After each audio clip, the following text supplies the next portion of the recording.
Langston Hughes is a poet, and his father lived in Mexico.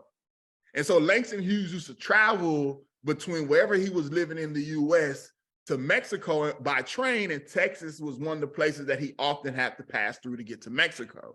And so he writes about the time when he was traveling to Mexico, and I'll read it to you.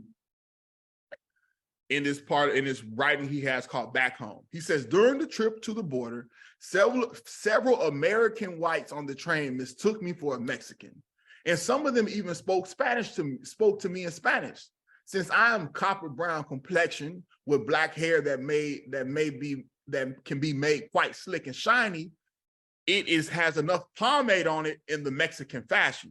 But I made no pretense of passing for a Mexican or anything else.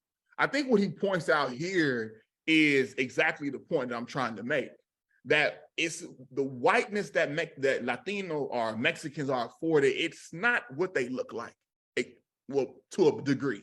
It's not what they look like to a degree. Langston Hughes, he realizes that.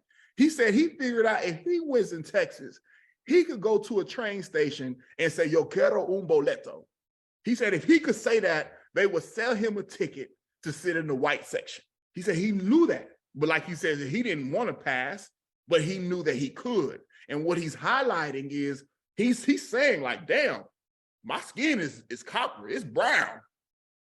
And I know I don't look like a white man, but somehow in this space, they think I'm Mexican and they let me navigate white spaces, you know? And so I say that within the history of what we're talking about, which is important. At the same time, just like when Langston Hughes is at his prime writing in the 1930s, the US Census in the 1930s wanted to turn Mexicans from white into Mexican and be colored.